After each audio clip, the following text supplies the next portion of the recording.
Hey dividend investors, today I'm going to talk to you about my top 5 dividend stocks down in the United States. Let's get down and let's check out these 5 amazing stocks. This first company is Caterpillar. Now, with the Biden administration, they want to spend a ton of money on infrastructure. Who benefits from that? Caterpillar. They are the ones who are producing all of the heavy machinery. Plus, with all of this mining that is happening for lithium for batteries, copper for batteries, also gold, because gold is a thing, because gold is a lot of money right now, Caterpillar is going to be producing a lot of big, heavy machinery. And because of that, they are actually doing very well. Their volume is not bad at 3.3 million shares traded per day on average, and they do pay a dividend, which is nice, and that is 1.79%. That is huge. Their PE ratio is kind of high for how I like it. However, at the same time, there is a lot of growth that is going to be happening in this sector, most definitely. Now, over the past 5 years, we've seen a slight decline because, of course, with the Donald Trump administration, there wasn't a ton of money being spent when it came to infrastructure. They were very precise as to what to target with infrastructure. They were kind of tight on the balance book, and they kind of said, well, we're going to really be dissecting and saying this sector only, in that area only, in this state only, in this certain city only. So they were very precise. However, what we did see is as soon as the Biden administration came in, and of course COVID was hitting, and after COVID there was all this rumors of Biden coming in and things like that, and of course with Biden coming in, there's a lot of infrastructure. Anytime liberals come into government, let's just face it, in Canada or anywhere else around the world, liberals tend to want to spend a lot of money. NDP here in Canada do the exact same thing. They just want to print money and spend money as fast as possible.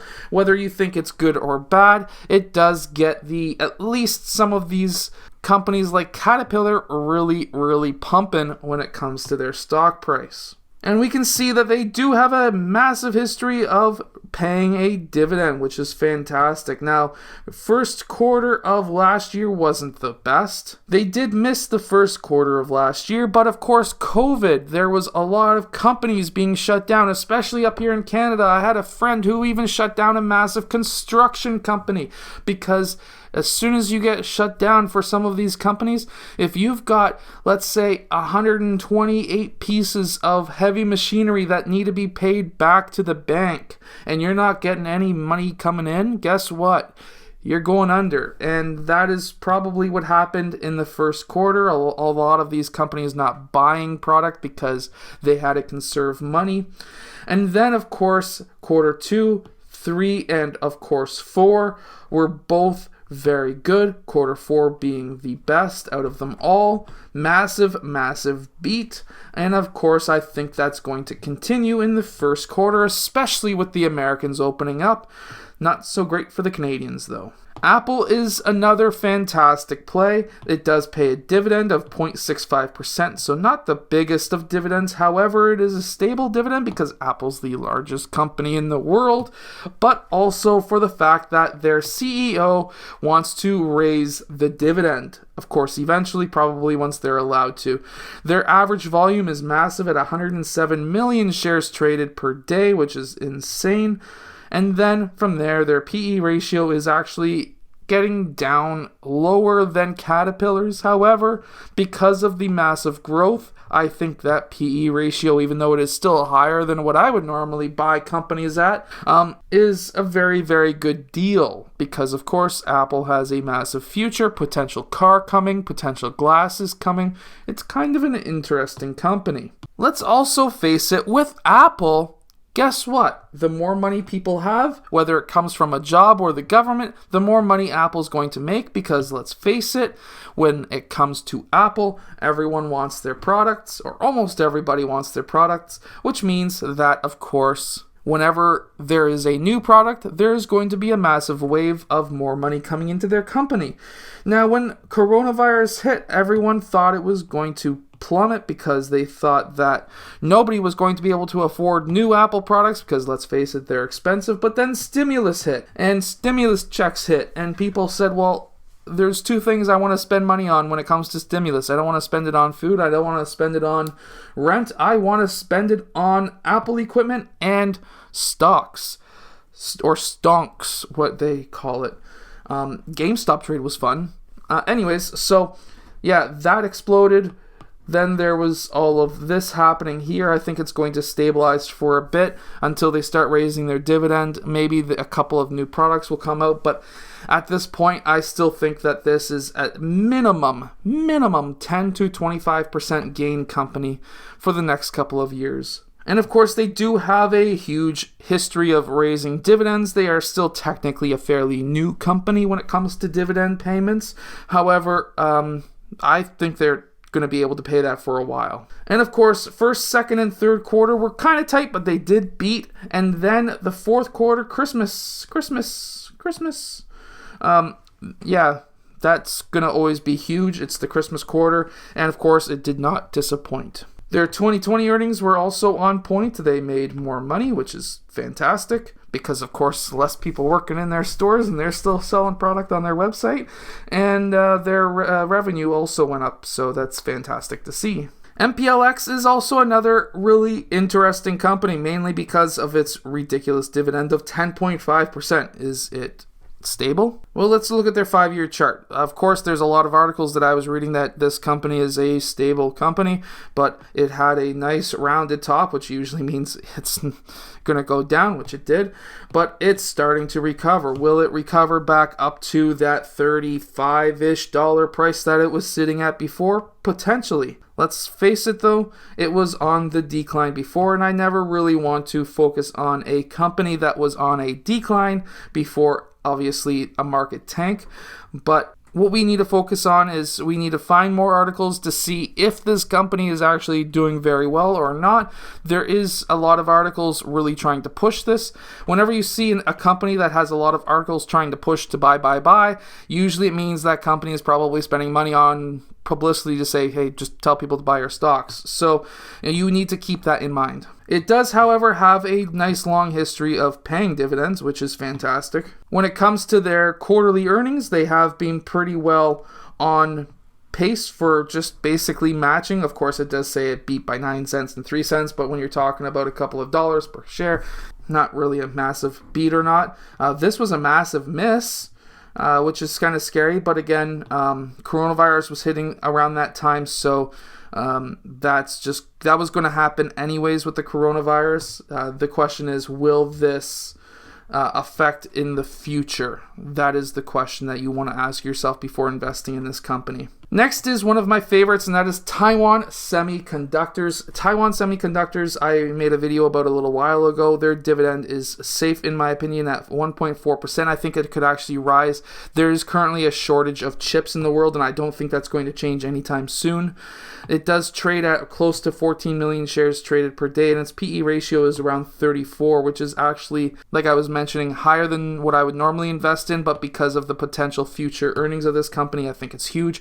The whole Internet of Things, everything is going to have a processor. Your vehicles all have processors now. Heck, your washing machine's going to be having a processor if it doesn't already. Everything is going to be controlled through your phone or through a computer. And of course, if you watch Goon Squad, which is my favorite channel that I personally watch, Goon Squad, they rebuild cars. They just built their own house, but they rebuild cars. But guess what? They just bought a toaster that had a computer built inside. So yeah, everything is going to have a computer processor in it. So that's why I think that is a massive upside for the future. By the way, I think it's a gimmick that there was a computer inside of a toaster to say how toasty you want your bread. That's, to me, a gimmick, but for some people, they might like it. I don't have one yet. I don't have a fancy toaster. This has had, of course, a massive run-up because of that shortage of processors. It has come down slightly since, but it has bounced off an interesting level. Will it continue to go down? It might go down a bit lower to maybe 110-ish, but of course, We can never guess the future, but at the same time, I think it's still a good level to buy in at. It does have a pretty good history of paying a dividend, but it does tend to lower and raise its dividend depending on how many chips they sell. They have beat the last 4 quarters, which is great to see. And of course, quarter 3 was a ridiculous beat. And something I just also want to point out is their growth in revenue over the past 4 years has been huge. But also, check out 2020.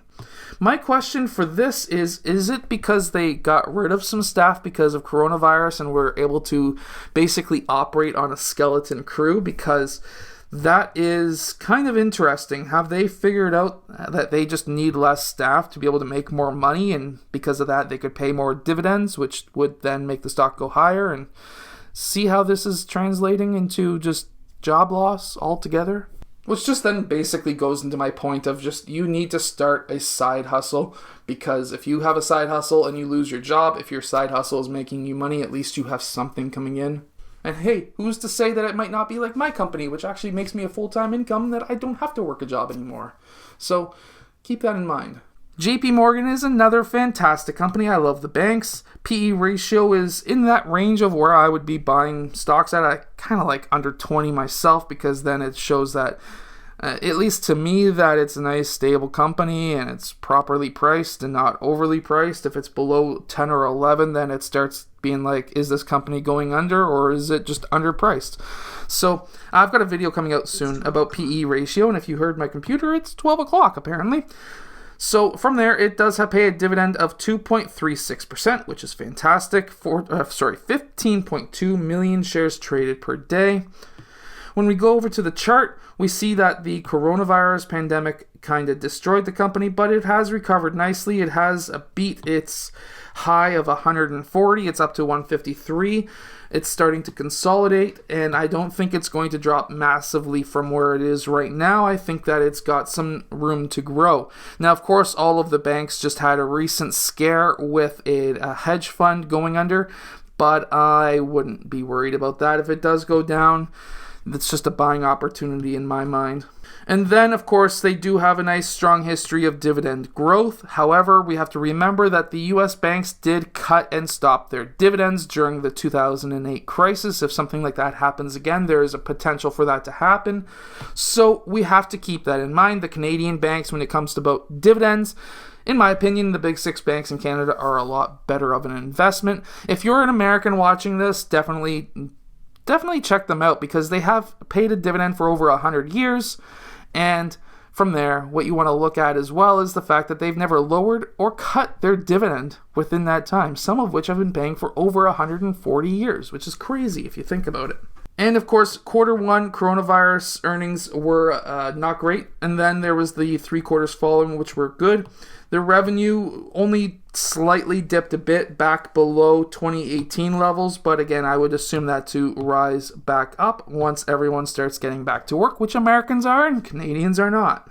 I hope that this video helps you find a couple of different companies that you may not have heard of, or at least thought of investing of before. Remember, never trust a random guy on the internet like myself. Always do research yourself. And I hope that you have enjoyed today's video. If you have, hit that like button and subscribe, and I will see you guys again next time.